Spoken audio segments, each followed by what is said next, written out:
Welcome mates, I'm Bloodthirsty Lord, but you can call me Lordy, and we're back on Paragon once again. The gameplay in the background isn't too important because we're talking about a specific topic of today, and that's got nothing to do with Paragon news. It actually is like a tip or guide for anyone that is coming to Paragon, especially in the low elo and the mid-range of elo that we have currently in Paragon right now, which you can calculate through third-party websites.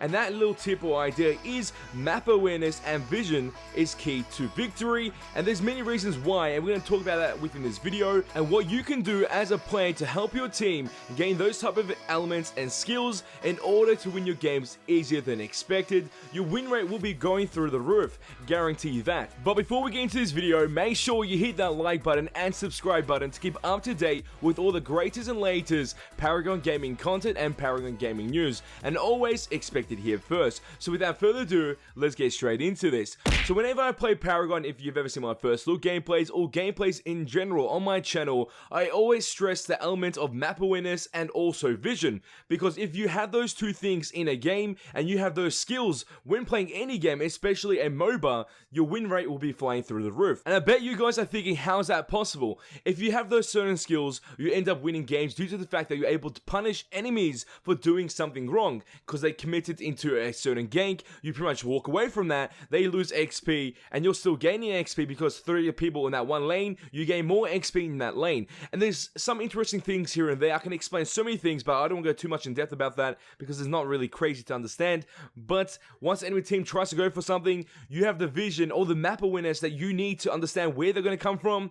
You can punish them, but not even doing anything, because all they have to do is come from one lane to the other. They are losing XP, they're losing experience, they're losing CXP or card points, and you're still there gaining them. So that means you'll get a further lead within the game. And especially if they don't get a kill, and if say 1v3 and you end up getting 1 kill and you just end up walking away from it, that is a bonus for you. In many games, and especially MOBAs, there's always one item that you can always guarantee will give you vision, and that is your warding item. In Paragon, there's multiple items that are ward items that you can use within your deck or within your build, especially in the early game, to help you survive longer, prevent enemy ganks, and gain more vision on the enemy team, depending where you place that ward. You can place the ward right next to you while you're in lane, and that pretty much prevents ganks, or you can place a deep ward within their jungle to get an idea where their jungler is at all times, so you can prevent the gank even happening from the very start. So there's so many things you can do with it, and it's great because vision from a warding item doesn't just help you, it also helps out your team. So when you get the idea of where they actually are, you can commit to a play and end up getting a massive advantage out of that, because you know where the enemy team plays are at all times. And say if the enemy jungler is ganking or pretty much in your jungle constantly, you can place a defensive ward, which is pretty much putting a ward within your jungle to know the known location of the enemy jungler,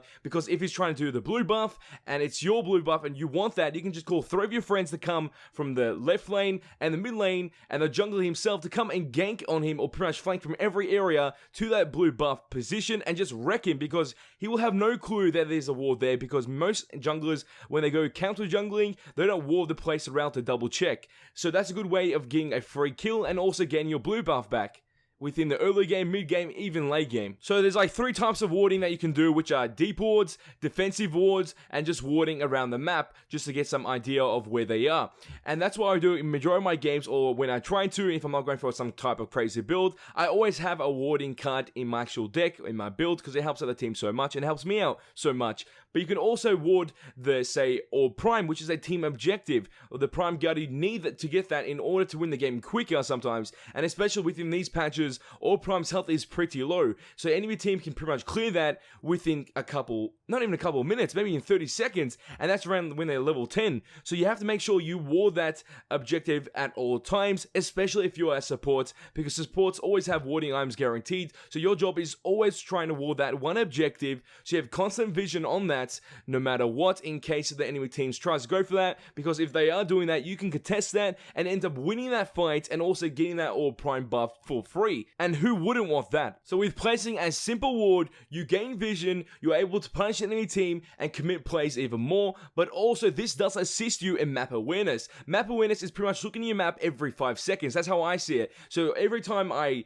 try go for like a minion, straight away once I hit that minion, I look up towards my map section and see what's going around the map, see all the lanes, see where the enemy team is, and if someone's missing, you can ping that with your comms or communication pings within the game and say enemy is missing, so you get some type of idea for you, and also your friends or your mates on your team have idea as well that enemy is missing and they might want to play more defensively until we actually see that enemy, and then you can go back until playing normally or playing offensively. And to have the best skill of map awareness, pretty much look at your map every 5 seconds or even constantly whenever you're playing Paragon, because it will help you guaranteed. And with map awareness and vision, they go hand in hand, and don't expect the enemy team not to have that as well, because they will have that. And what's a way you can eliminate them having vision, which will make the map awareness weaker? You can do so by using shadow wards to eliminate enemy shadow wards, because once you place one, you gain a radius of vision that will also detect enemy wards, which then you'll be able to destroy, which means the enemy team has lost vision in that area, and obviously the map awareness becomes weaker. And also another hint is by stepping into the shadow plant areas, you'll be able to detect wards from that as well. You can have a friend in there while you eliminate their ward from a distance. It works out no matter what. That's another tip if you work together. Say if you're in a duo lane, it works really well. And that is all I want to talk about within this video. And I know the ideas are everywhere, but that does not matter. You guys have now a complete understanding of what to do when you go into Paragon to help you out no matter what, to increase your win rates within every game or every match you do play within Paragon. And I bet if you're a plat player or even a diamond player, you think everybody already knows this. Surprisingly, there's quite a lot of people that actually don't. That is why I brought it to this channel, which will pretty much help bring more awareness to this topic and idea when you end up playing Paragon and in whatever game you end up playing in the future. So mates, if you enjoy this video, show your support, smash that like button. Let's try and get 75, no. Let's try and get 100 likes. Every time I say that, you end up smashing that goal. So let's try and get 100 likes on this video. And if you mates want to see more Paragon gaming content and Paragon gaming news on my channel, all you have to do is share this with your friends and hit that subscribe button to become a mate today. And that is all for this video. Oh, time to go, but don't you worry. We're back very soon. Hey, Jazz boys, because ain't seen nothing yet. Man, I get really passionate over these things. And that it feels right.